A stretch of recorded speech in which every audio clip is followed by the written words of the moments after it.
at the end of the day, when you operate in that vehicle with those type of partners, you basically become an employee of them and you work for their threshold. They might be doing great and the returns might be solid, but they squeeze out so much from you that you're right. I mean, it is the optics appear better than what the bottom line actually might be showing. And there's nothing wrong with that, but that's one of the biggest deterrents when you start going up that capital space, when you're not dealing with those high net worth, those individuals that sort of give a lot more control to you as the operator, as long as you can deliver. When you go up that ladder and you get into that space, you become basically a cog in their system. This is the real estate investing experience. We get it. Real estate can be rough sometimes, and that's why we bring in the experts to talk about the experiences you won't hear anywhere else with your hosts, John Cohen and Chris Grinzik.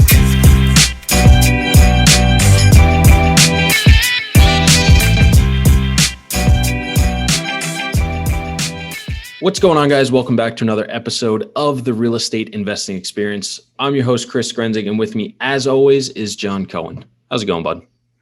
I have no complaints. We are heading into an extremely hot point. It's been brutally hot outside, but beats the alternative, and we can enjoy some time in the pool and play with the baby. So it's been a fun couple of days, and hopefully the summer continues the trend. I don't think you're allowed to complain about the heat anymore. Now that I'm in Florida, it's just getting hotter and hotter. I'm just getting sweatier and sweatier every time I step outside, and it is about as miserable as I thought it would be, and it's only June, so I'm sure it's going to get even worse into peak July, peak August. It's going to be disgusting. It's going to be gross. It's funny.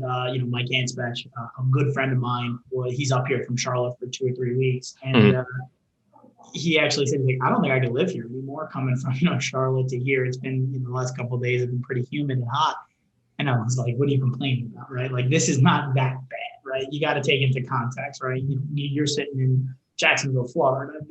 I don't feel bad for you in July and August, right? It's brutal. So, there's goods and, there's pluses and minuses, goods and bads for everything. So I'm not complaining. We're enjoying every minute we can to be outside, especially for what we just went through being in New York and almost being locked in the house for a year. You're taking advantage of every opportunity. I don't care if it was 200 degrees out and humid as hell, right? It beats sitting in a 1,500 square foot house all day. Yeah, no, and luckily, look at night and stuff, it's still really nice out. It cools down a little bit. It's a little bit less humid, but it's just, I don't know. It's a weird time. I'm experiencing it. It's rained every day for like the past 4 days, 5 days or whatever, for like an hour or two in the afternoon, which is weird. And then it's humid before and humid after. So I don't know. We'll see how the rest of the summer goes. Hopefully it stops raining soon and it gets a little bit more tolerable, but I don't think so. There you go. But let's jump into today's episode. We got a really great guest on today. Excited to have him on. Excited to hear his story, learn from him, talk to him, all that great stuff. So that being said, Brian, thank you so much for joining us. Yeah, absolutely, guys. Thanks for having me. So kick us off. A few minutes, tell everybody a little bit about you, your background, what you do, all that great stuff. Yeah, I'll do the quick spiel. So I'm from New York originally. Went to college in Connecticut where I played lacrosse. Met my wife at school. So she's a Nashville native. Mm-hmm. We did the Northeast thing for a little bit. We both went to grad school up in Boston and moved back 15 years ago now. And when I got to Nashville, I practiced law for a couple of years, and my wife's family has a single family office. And so I became an ex officio member of the board. So I got to go to the meetings and talk to some of the investment advisors we were working with. And I got connected with a number of sponsors and general partners that we were doing commercial real estate deals with and became enamored with the asset class. I connected with my business partner, who's a Long Island guy that married a Nashville girl, and we started our company 11 years ago. Started out, and I'm sure we'll probably get into this, we started out raising kind of small blind pooled funds, which were okay. We started offering our fund investors deal by deal sidecar co-investments. And that's when the business really flourished. And I realized I was in the wrong business and became just a pure syndicator probably 5 or 6 years ago, just deal by deal.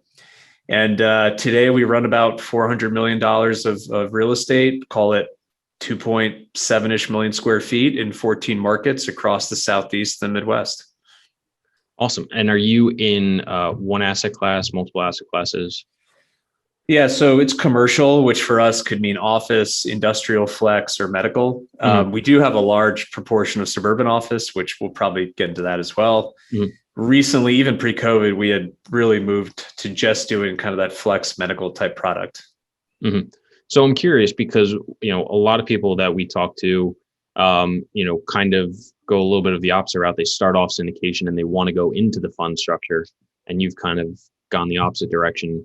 Can you talk a little bit about like what was the reason you changed? What were some of the challenges with the fund structure that ultimately led you to changing? Yeah, it's a great question. I think the reason we got into funds was because my business partner had come from a Wall Street background, and he just was accustomed to working with fund managers and had exposure to a bunch of fund GPs. And then my wife's family had invested primarily as an LP through funds. And so it just was kind of what we knew. Syndication, and this is, 12 years ago, wasn't as prevalent as it is today. And we ended up raising, like I said, 3 small ones. And we pivoted because,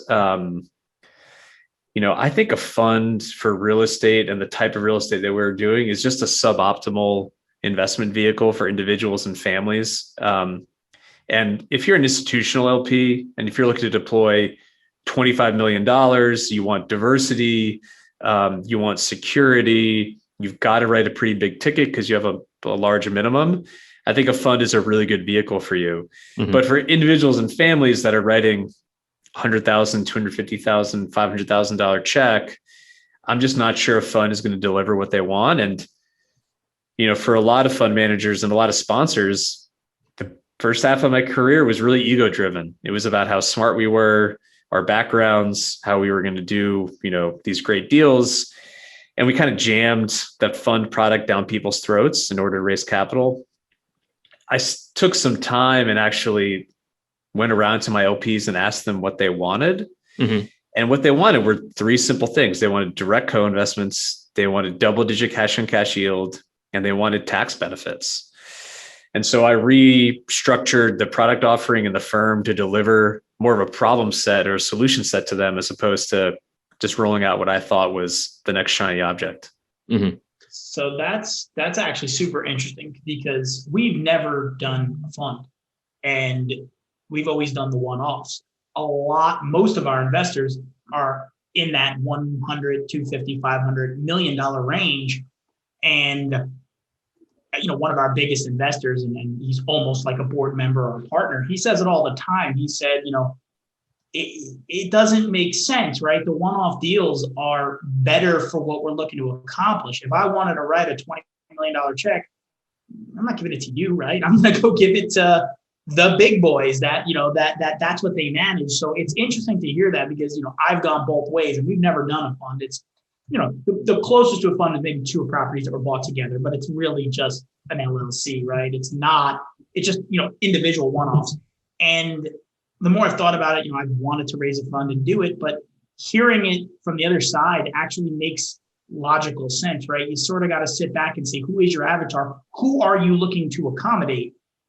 And solve that problem, as opposed to just doing the next best thing or thinking it's the natural progression. So it's actually enlightening to hear because we haven't done it. We've gotten pressure from some people asking us why not, and I've always said, one, this is working really well. Why change? And then 2, it's just I want to make sure what we buy is what we want to buy and not something that we might be forced to, or because of the diversification, maybe it's not as good as what we originally looked for. So that's actually interesting to hear because a lot of people go the other way and force it down people's throat.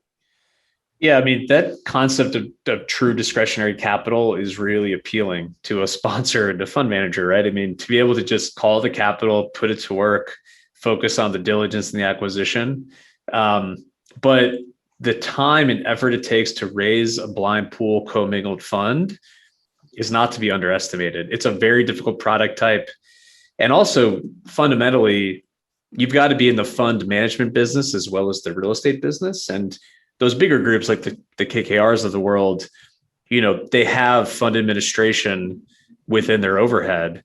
And running a fund is like running a small business. It has its own intricacies. It has its own costs associated with it.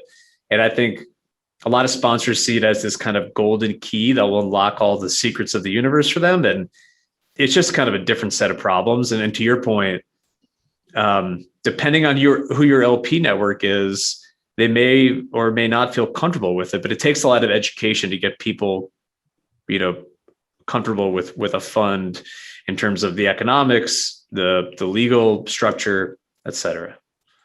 So that's something that was my biggest reason not to, right? To tell someone to give me $1 million, $500,000, $5 million, and let me go place it here. I always thought raising money for a deal is hard enough as it is, and finding a deal is hard enough as it is. Now you got to convince someone that I'm going to find enough deals and I'm going to place your money how I see fit. You could have a PPM, you could have everything drawn up. But, as I made the progression down that path, I always said, if I wanted to do that, I would put, these are the 12 deals we're buying 3, right? And they're all underwritten. Here they are, here's the prices. So it's not necessarily blind, because that objection in itself to jump over is a whole nother animal. And if you can jump over that hurdle to convince someone to do it, you could very well be, if you took that energy and found the right deals or the right opportunities, you're probably going to get to the same position. And you're right. It just adds another element, which to an already harder endeavor, right? Just doing it by itself. And now you're just adding another element in there. It's going to be a little bit more challenging. And at the end of the day, why do you want to do more things more complicated if you can do it simple, right? Keep it simple, stupid. So it's when you hear from someone that's done it, it makes a ton of sense. And I was actually on a panel speaking about this once before. This is 2016, and it sounds great, but there's another element to it that I think people fail to realize. And you're right. Everyone thinks, well, it's a magic lever. I could have discretionary capital, but it is not that easy. And I think there's a lot to be said from the sponsor side, from the general partner side, having to go out and raise that capital deal by deal, because it definitely makes you sharpen your pencil. I mean, you can imagine if you had true discretionary capital, push the button, 2 weeks later, you get X amount of $1 million, you go acquire a property.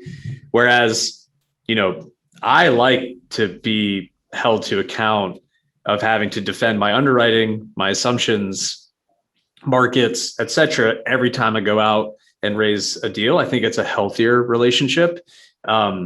And it's, I think just makes more sense for the type of LPs than my network of investors. Yep. No, that's a very good point. So a question I guess I have too is, as you've gone and bought deals in both structures, have you ever found it more difficult to, buy and close a deal in the syndication structure versus the fund structure? Oh, yeah. Yeah. I mean, you guys have been doing this a long time, and you've made a lot of acquisitions. Individuals and families are great to work with, but they can also be unpredictable. Mm-hmm. And we've been doing it long enough that I think we have a pretty good sense and pulse on our investor list and what they're going to like and what they won't, and et cetera. But I mean, you're going at risk every time you put, that earnest money down and you put that pursuit capital to work. Some deals go quickly and smoothly. Others are a grind. You just never know. Mm-hmm. Well, the reason I ask is because we had, I remember specifically one investor that invested in, Jackson, Mississippi. And then we had another deal come up in Jacksonville, Florida, which by, I would say, most people's account is probably a better, healthier market, and did not want to do Jacksonville, even though he did Jackson. And it was just kind of a weird dichotomy where we just never really expected it. And we were bumping heads. And I mean, I wasn't really involved. I mean, John, you had way more conversations with him, but it's like, when you do have that one-off structure, that one by one, and you deal with, individuals, it's sometimes tough to predict, like you said, how they're going to react of, why do they like certain things? Why don't they like certain things? Somebody else we were talking to about, similar conversation. They had a deal in Portland, Oregon, they were raising for, and they had an investor go, oh yeah, I went there last year and we were at I think it was like the fish markets or whatever, and we loved it. That town's booming, so I'll put a bunch of money into it. And he was kind of like, that's great, but this isn't even located anywhere near that part of Portland, it has nothing really to do with it. It's nice, but just kind of showcases that emotional side piece to it. And it is kind of unpredictable. I know that's why I think a lot of people look at that fund structure as, kind of the holy grail, the golden ticket that you were talking about, of being like, okay, once I get the money, well, I don't have to deal with that anymore. Yeah, it is hard, but this is the life we chose, right? Mm-hmm. We chose to be fundless sponsors. We chose to be syndicators, and that's part of this process. And that's where, taking sales and marketing and investor education seriously is really important, I think, because if you're going to have lower minimums and you're going to syndicate, we have sometimes 50 plus people in our acquisitions, you've got to get comfortable with that business that you're in of capital raising. And the flip side to that is, I went to a conference pre-COVID for small and emerging managers, institutional investors, and they threw a stat out there that something like 85% of all the institutional equity that's been raised for commercial real estate over the last 10 plus years has gone to 5 firms. Wow. So I personally know a lot of GPs and sponsors that are in that $150 to $250 million kind of fund pool size that they don't have good businesses. Like, they go out and they acquire and they have good returns, but they're not healthy from a GP perspective, right? They're not making a lot of money. They're having to re-up every 18 months when they go back to market. And it's the cycle is getting shorter and shorter now. And as an LP, I would really want to make sure that my sponsor and GP was, doing well financially and was able to keep performing, because I know guys are taking HELOCs at their house just so they can do the next fund vehicle because they're constantly coming back to market. And that's not a healthy dynamic. Mm-hmm.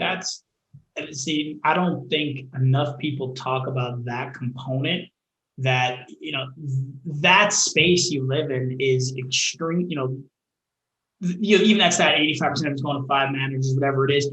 At the end of the day, when you operate in that vehicle with those type of partners, you basically become an employee of them, and you work for their threshold. They might be doing great and the returns might be solid, but they squeeze out so much from you that you're right. I mean, it is, the optics appear better than what the bottom line actually might be showing. And there's nothing wrong with that, but that's one of the biggest deterrents when you start going up that capital space, when you're not dealing with those high net worth, those individuals that sort of give a lot more control to you as the operator, as long as you can deliver. When you go up that ladder and you get into that space, you become basically a cog in their system, and you're replaceable, and or they're going to squeeze a lot out of you. So you end up, on that hamster wheel that you want to sort of get off of, right? That's sort of why you do what you do. So I don't think enough people bring that up, because everyone talks about, oh yeah, I'm going to meet with family offices and institutional partners. And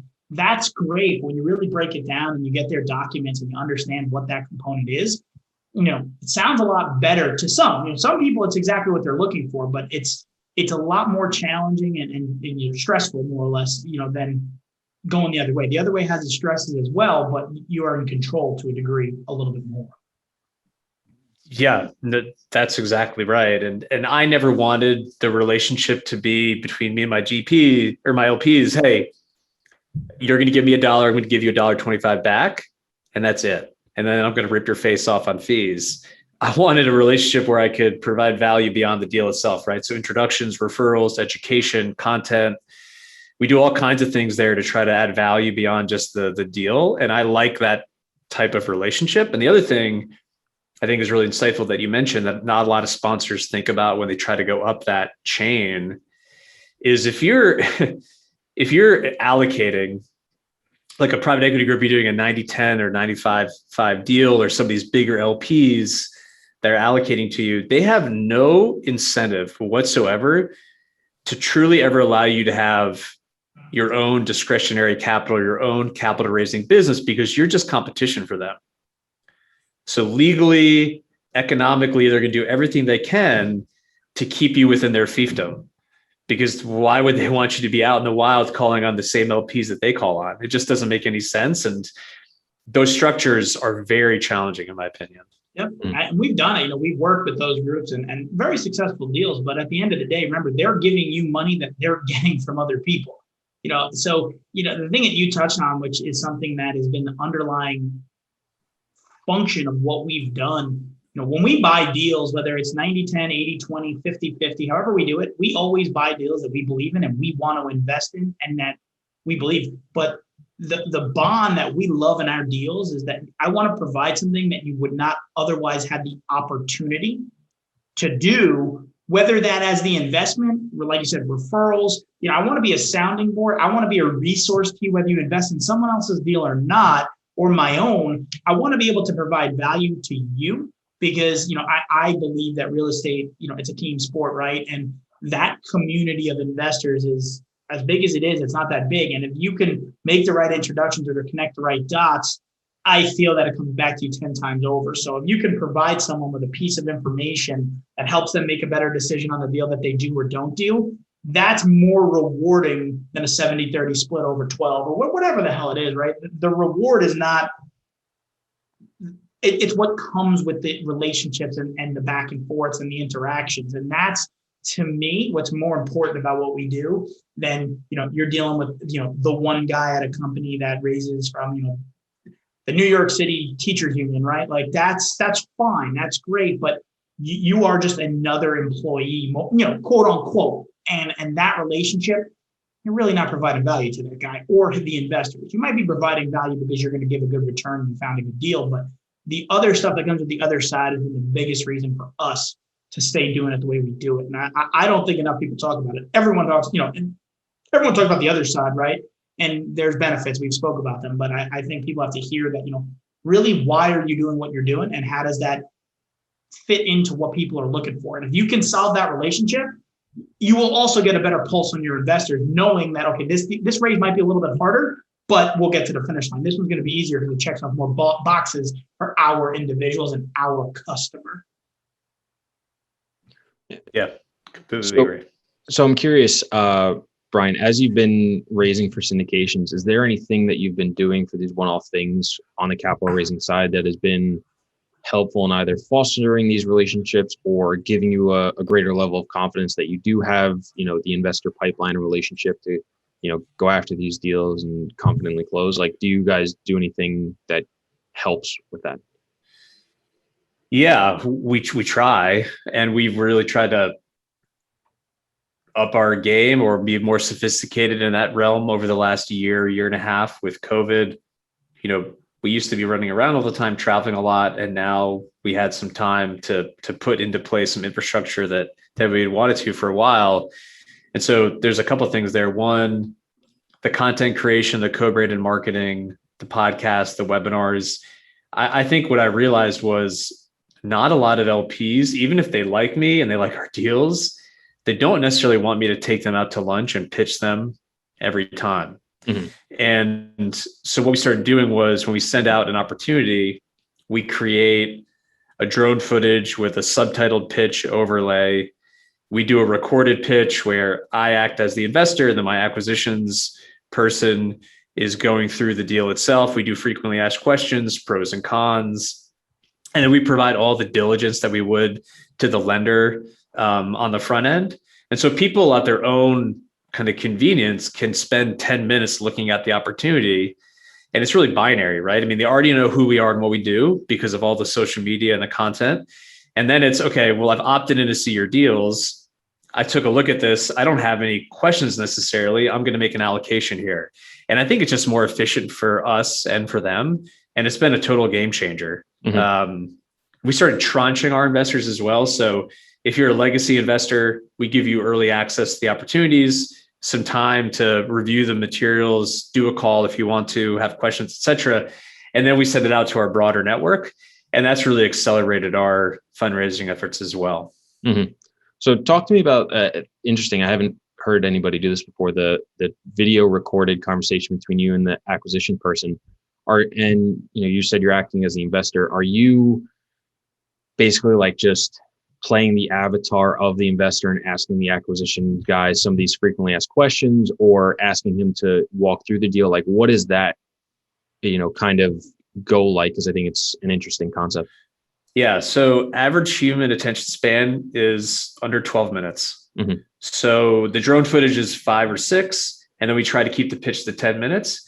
And after doing this for over a decade, I have a pretty good sense of what people are going to ask, what they're going to want to dive into, what their concerns are going to be, and what some of the upsides might be. And so, yeah, we tee it up over Zoom where we have 2 acquisition folks, and whoever's running this particular acquisition will kind of run through the typical questions, right? How did you source the deal?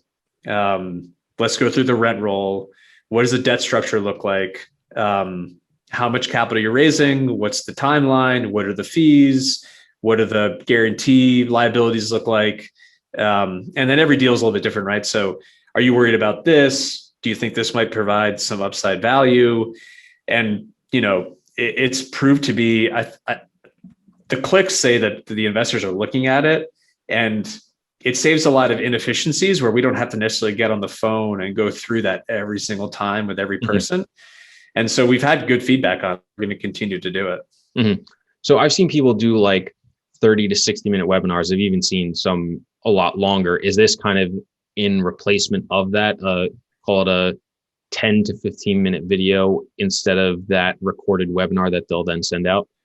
Yeah, I mean, I think the webinar is a good concept for the deals. I do think it's really hard to get on people's calendars and get their attention. And it's kind of unfair to say, hey, it's going to be noon on Friday or else, and you can't really necessarily record it and redistribute it if it has sensitive information or confidential information there. And I think oftentimes people are hesitant to ask the questions that they want to ask in a group setting. Mm-hmm. And so we kind of front run all of that with putting this video together. And yeah, I mean, I think 30, 60 minutes is just a really challenging amount of time for people to focus on one opportunity.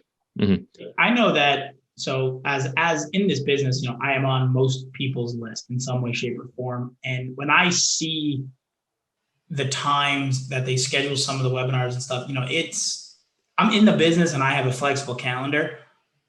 I save them and I try and listen in and watch and see different things and tips or tricks or whatever. But it is challenging sometimes, if you have young kids and it's late at night, or if it's during the workday and these people work. So the times are difficult to accommodate, and I do think that long period of time is it's nice and people want it. But at the same time, if there was a streamlined process, it's a super interesting thing to do because it eliminates an hour out of someone's day if they're full-time or they have a lot. That's a lot of time, especially when there's a pressure situation of watch this, call this number, invest, and you have time, right? There's a lot of things that have to go. So if there's an easier way to accomplish that, I think that's super intriguing. It's something that, we've spoke about on how to streamline that process because people get bombarded with so much information now. They don't want to wait 60 minutes for the punchline or 30 minutes, right? They want it today. And you want to give them all the resources so they can still make an educated decision. But that's a very intriguing component. I'll tell you the drone footage with the pitch overlay that's subtitled so that they can watch it at work, but not necessarily have the audio on. Far and away the best ROI, and the investors love it. Mm-hmm. So highly recommend it. Awesome, super interesting. I know you talked a little bit earlier when we were, I brought up asset classes. You were talking about the flex space, suburban office. I guess talk a little bit more about that, what you guys were focusing on, how COVID impacted it, and, maybe somewhat of what the opportunity to see going forward is. Yeah, office is hard right now, right? I mean, you hear a lot of different things. There's a lot of speculation in the market about what's going to happen, what's not going to happen. The challenging thing for office is unlike multifamily or hospitality, these are very long lease terms. Mm-hmm. Our weighted average lease term across our portfolio is probably north of 5 years. So anyone prognosticating about what's going to happen, I think it's hard because as long as the tenants are creditworthy and they're paying, you won't know until they have to release or they renew what exactly their plans are. And frankly, if you talk to them, they probably don't know themselves. Mm-hmm. So I think it's going to take 2 or 3 years to wash out. I would be a little concerned if I owned a bunch of Class B office in, say, Midtown Manhattan or downtown San Francisco. I think that's going to be a challenge. That being said, this trend that we saw towards densification pre-COVID, like the WeWork effect, where sometimes it was 75 square feet per user in some of those locations, whereas a traditional office layout is around 350 square feet per user.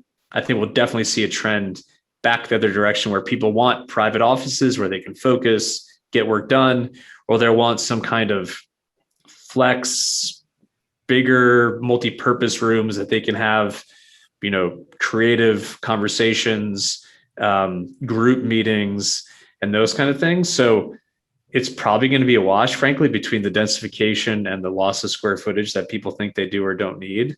It is kind of interesting, early in COVID, the tech and the Wall Street guys were saying that they were going to work from home forever. Once they started losing clients or not getting mandates or deals, all of a sudden it was like, hey, you got to go back in the office. So it's just hard to predict what's going to happen there. And those deals are really hard to underwrite now because leasing renewals and probabilities or lease ups, it's just hard. So we've really focused on this medical office and this flex, which I kind of call like the mullet of commercial real estate, where you've got business in front and then kind of party behind with distribution and warehouse. It's been much simpler, and we feel much more kind of confident underwriting those deals right now. Mm-hmm. And why is that? Like, what's the difference between the flex and, the people going in? Is it because they have to go in, right? Because they need that storage and it's a physical space they have to go to, where's the difference? Yeah. So it's service oriented businesses where people actually need to be in person, call it like a dialysis clinic or a LASIK center, or even a car repair location. I mean, those are things that can't be Amazoned. And the setups are typically single story, single bay, one ingress, egress, no shared common area, no shared bathrooms. And so I think people just feel more comfortable in those locations. And they're typically triple net leases. So much easier from an asset management perspective and cheaper rents, right? So if people are looking for maybe a more affordable, economical choice beyond a Class A or a Class B office building, it's a nice option that they can have, and shorter lease terms, right? So they're not locking up for 5 to 7 years. They're probably doing a 3 to 5 year lease. And so it just makes a lot of sense for a lot of users right now. Mm-hmm. Yeah, I think, with the office space too, I don't know. I think it was way overhyped. Me personally, I think more often than not, people are going to be back in the office, at least the majority of the time. I don't think people did well in isolation and from home and with kids and all that stuff. So I wouldn't be shocked if, office returns more to a semblance of what we're used to, just slightly more people having opportunities to work virtually or, some sort of hybrid and stuff. But I don't know. For me, I like being around people. I like seeing people in the office. I just started mine. It's really just me right now. And I got an office, as quick as I could, just being able to, go somewhere else and staying in my apartment all day. So I don't know. I know it's complete speculation, whatever, but I just think the hype of work from home is going to be, a funny trend that we look back on for, a year or two, for the most part. I mean, there's no doubt that some jobs, right? If you're a software engineer, you can live in a closet and do your thing. Sure. Totally. I get it.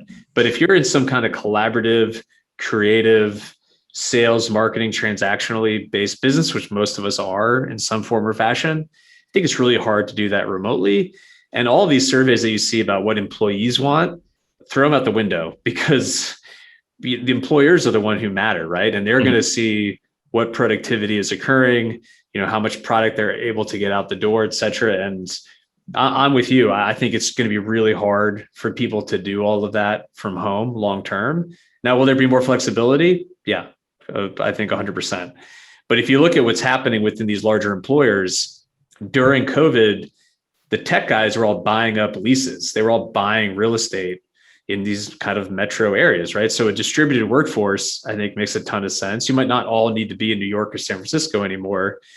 But pre-COVID, the biggest challenge for private employers was access to talent, human capital, right? Obtaining and retaining that talent. And now with COVID, it's been more distributed to places like Jacksonville and elsewhere. Employers are going to have physical plant in those locations to support the business. So do you see a lot more satellite offices happening?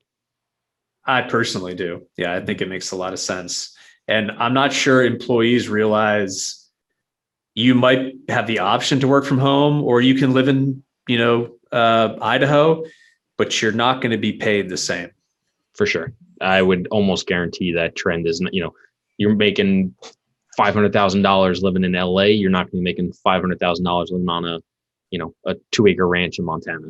And you're just not going to get the opportunities to go up in the organization without putting that face time in.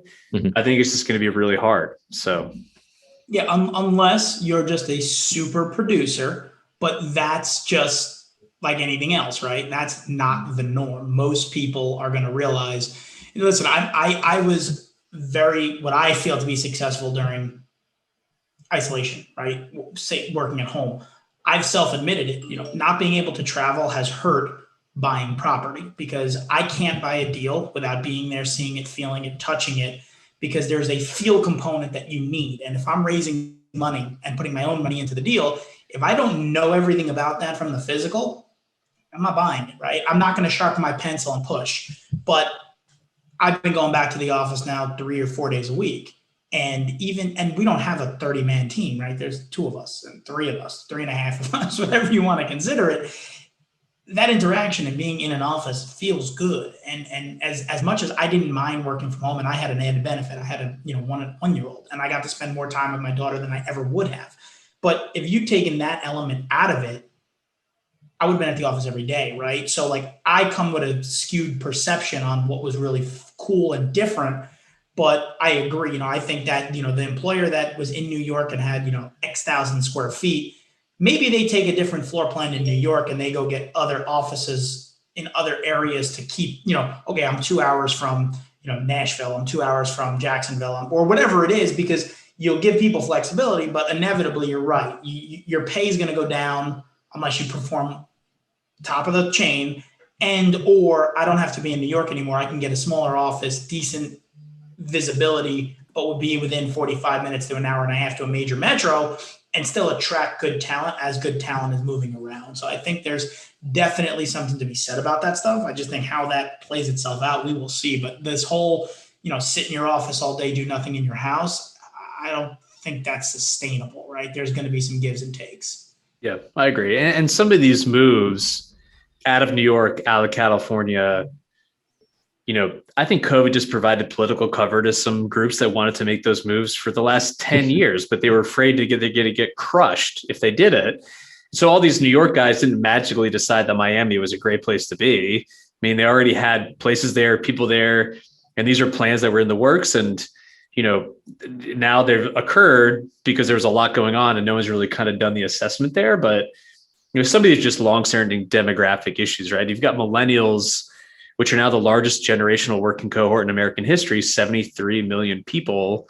And because of the Great Recession, their family formation phase got pushed back 3 to 5 years than average, but they're starting to get married, they're starting to have kids. And like every generation before them, they rebelled against the way that they grew up and their parents' lifestyle. But once they have kids, they want the same thing for their children, right? So magically, they all want to live in the suburbs, have an SUV, and they care about where their kids go to school.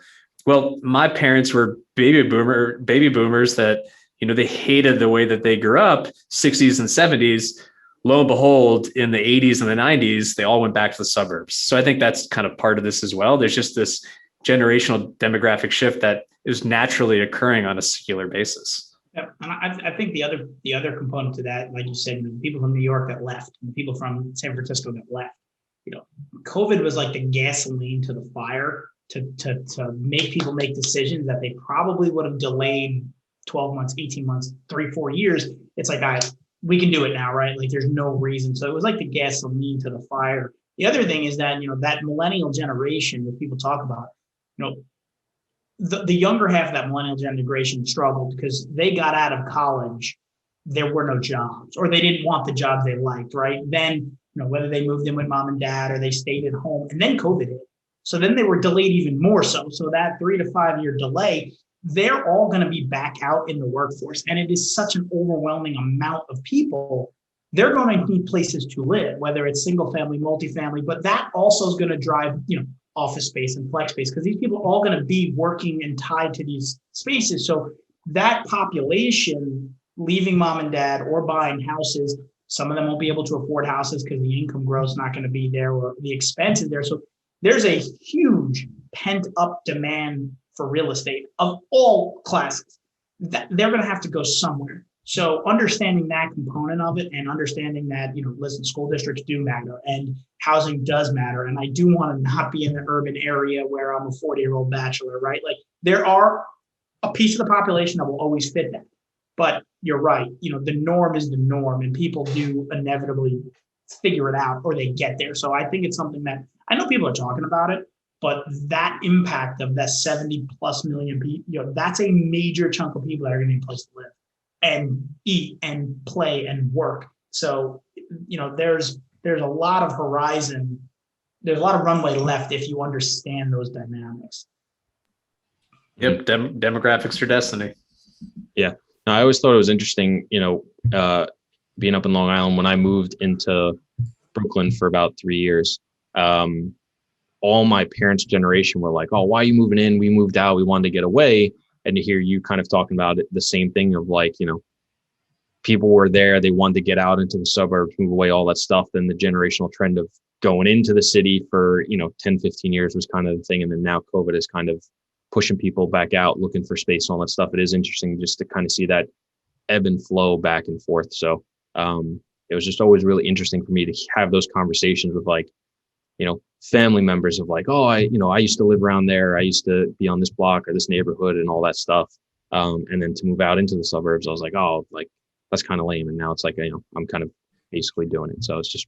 Yeah. I mean, this is, like this is the way it works. When I graduated from college with all my Long Island lax guys, they all moved to the Lower East Side. Right. And they were doing that cool thing. Yeah.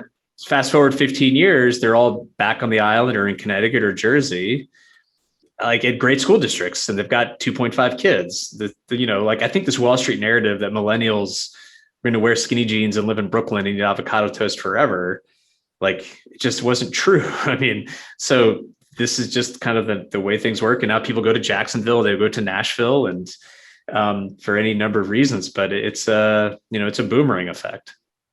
Yeah, no, for sure. So you also mentioned suburban office space, and I know we didn't really touch on that. Do you see that as a trend of, kind of this satellite office flex work from home of, hey, I don't have to go to the downtown center to go to work. I can live a little bit further out, more space, bigger house, more land, and then go to an office that's not as far away? Yeah, I mean, I think you just nailed everything that I was going to say. It's exactly what we're seeing play out is employers realize that they need some kind of physical footprint in these locations, and CBD downtown areas, they're important, I think, for the vibrancy of a metro for an MSA, but they can be very challenging, I think, from a user perspective. So yeah, I think the suburban office makes a lot of sense, both from an efficiency standpoint, but also from a cost perspective, right? Where you can have more flexibility. It's cheaper than this new product that you're like throwing up development deals downtown. And also importantly, some people don't think about it, but if you are, have a substantial workforce, parking is a big challenge, right? I mean, these areas like Nashville's a great example, awesome place to live, probably some of the worst public transportation infrastructure in America, and not changing anytime soon. You need the parking ratios and able to have that workforce actually show up. So suburban office typically has, 4 to 5 plus parking spots per 1,000 square feet, which are, pretty good ratios. Mm-hmm. So do you see that as, these urban areas need to change and start becoming more walkable to sustain some of these, the CBDs and stuff? Or is it, that's not really going to change and that's just the benefit to the suburban office? I think you're just catering to a different workforce, right? Mm-hmm. And that's why I think when people crush New York, my native state where my folks still are, like the city needed a price reset anyways, in my opinion. It was getting ridiculous. Like it was a barrier to entry for a lot of people. And hopefully this just means that this next generation of young entrepreneurs, people that want to start businesses, that want that urban lifestyle, they're going to move in, and then they should cater towards those people. That's why I think what New York did with Amazon was just cutting its nose to spite its face. And now they look really stupid, frankly, because they're losing Wall Street as an employer. They're moving elsewhere, and big tech is overtaking financial services as the largest employer in America today. And so places like New York, I think, still matter if they take advantage of the opportunity, because if you think about how a lot of us meet our spouses, you go to a big city and meet them at a bar. Like how many people in New York, that's how they met their wife, right? I mean, and so those places are still going to matter, but they have to embrace it. And right now, I think New York, depending on which direction they go with this mayoral race, I don't know. It could be good, it could be bad, but they have an opportunity. 100%. No, I think that's interesting. But I also think it's a really great place to wrap up. So Brian, thank you so much for coming on, sharing your insights, your experience and all that stuff. People want to learn more about you, get in touch with you, follow you, where can they do all that stuff? Yeah, I appreciate it. I'm really active on LinkedIn. So if you just look up Brian Adams, Excelsior Capital, shoot me a message, connect with me, and be happy to chat. If you want to find out more about the content we've created, we'll learn more about the opportunities, the investments themselves, go to excelsiorgp.com and the website can direct you accordingly. Perfect. Guys, go hit them up. Go check them out. Got a ton of great stuff. I was checking out a little bit while we were on here in the beginning. But thank you everybody so much for listening to this episode of the show. If you are not already subscribed, it would mean the world to John and I if you would do so. And if you are already, please send it to someone that would get a tremendous amount of value from this show. Brian, once again, thank you so much for coming on, bud. This was awesome. Yeah, thanks guys. Appreciate it.